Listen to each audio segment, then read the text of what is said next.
And now, here comes 19-year-old Mike Tyson as he emerges from his locker room and comes toward the ring. You will note one of the characteristics which sets Tyson apart. He wears no robe. He wears no socks with his boxing shoes. He says that that makes him feel more like a warrior, more like a gladiator as he entered the ring. He'll be 20 years old on June 30, can eclipse Floyd Patterson as the youngest heavyweight champion of all time if he wins the title anytime before May 5, 1988. And there is already discussion behind the scenes in boxing of a possible match between Tyson and WBC heavyweight champ Trevor Berbick as early as December of this year. But first, he must get by this fight against James Quick Tillis. And we'll be back for round one right after this. You're watching future champion Mike Tyson on the road to the title as he takes on James Quick Tillis, 1986 on ESPN Classic. Back in Glens Falls, New York, as you look at the tale of the tape between these two heavyweights, the significant stat there, both fighters entered the ring somewhat lighter than in their more recent appearances. Tyson, in his last fight against Steve Zowski, was over 220 pounds, today at 215.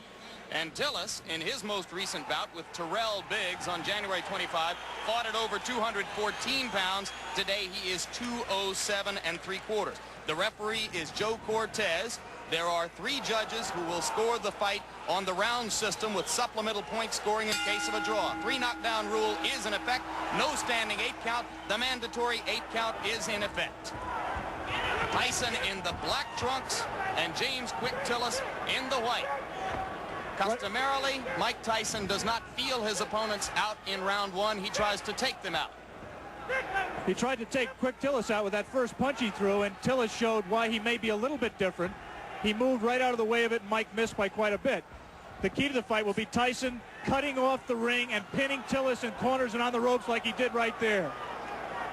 Quick Tillis is 7 pounds lighter than when he fought Terrell Biggs. That would indicate, the look of him would indicate he's in much better condition. I think the postponement allowed him to get in better condition, will allow him to move more. The question is, how long can he move?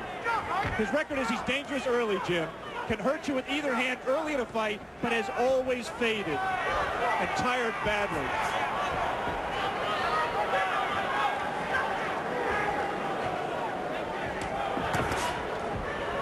See Tillis delivering the left jab and following with the right.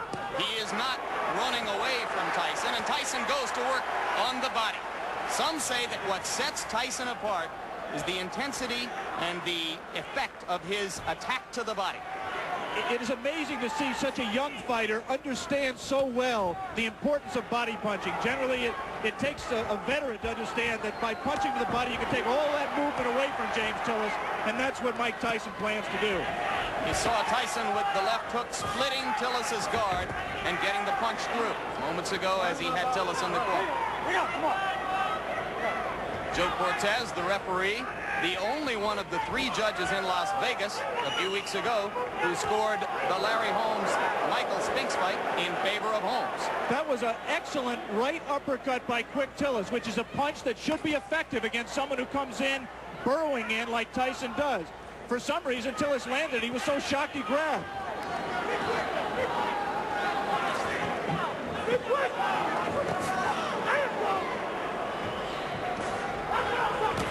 Quick Tillis cannot, in my opinion, win a decision in this fight, Jim. He has to try to take Tyson out while he's fresh. You see that Tillis grabs Tyson behind the head when he ties a fighter up. He customarily does it by tying them up behind the head. That will not deter Tyson from flailing away at the body, as he did right there. And Joe Cortez, the referee, quite properly did not break the fighters because Tyson's hands were not tied up.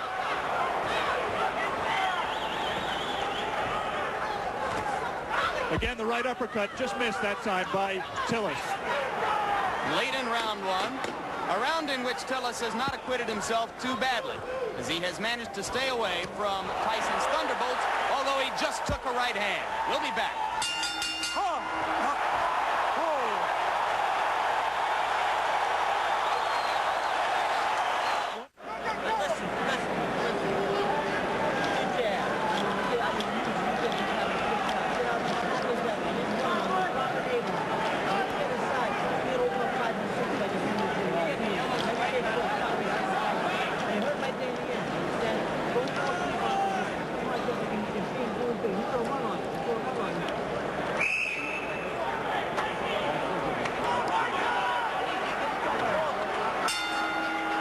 you back for round two, and you hear the bell. As you saw before we went away, Tyson did land one punch after the bell had sounded to end round one. Most people in boxing, if they're looking for a way to beat Mike Tyson, believe it will be done by a fighter who is able to move and punch effectively on the move, as Henry Tillman did in winning 2 fights from Tyson in the Olympic trials as amateur. All right, bring out clean corner. Tyson just landed 2 solid left hands. The difference, obviously, is here Mike Tyson has 10 rounds to wear down his opponent. He had to go all out in the 3 rounds amateur limit. Lost to Tillman in the Olympic trials.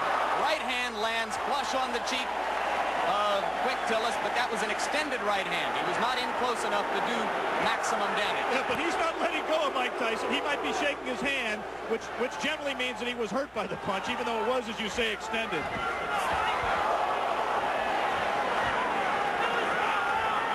Simply a matter here of Tyson finding the range. He can't be too far outside, but he can't cut so close that he allows Tillis to grab him, as Tillis will always do when Mike lets him.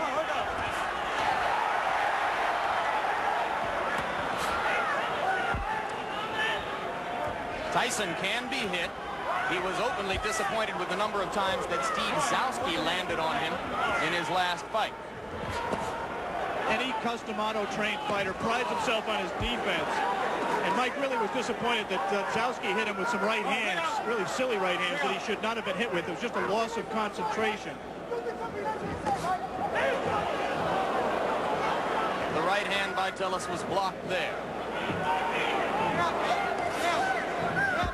A jab by Mike Tyson, a rare punch for him in his first 19 fights. A punch that he is smart enough to know that he's going to need if he's going to move up to world-class competition.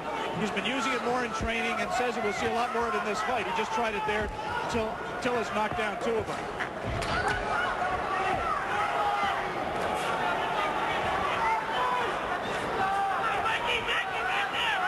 Good head movement by Tyson coming in.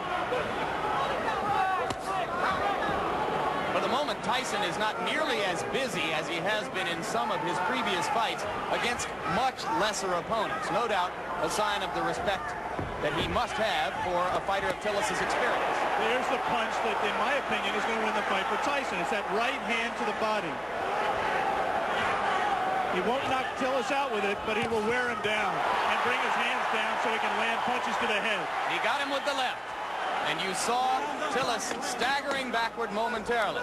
Not seriously hurt, but Tyson has begun to break through the guard around the face. And there's a right hand as Tyson continues to land and round 2 ends.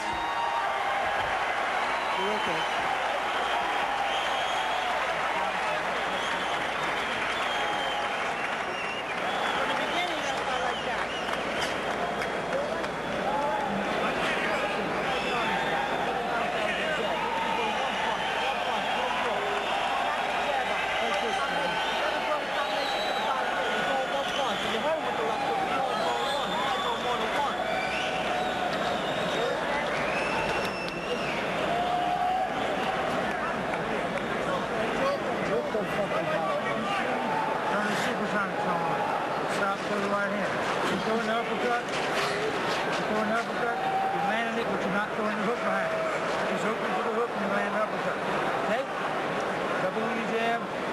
Step and go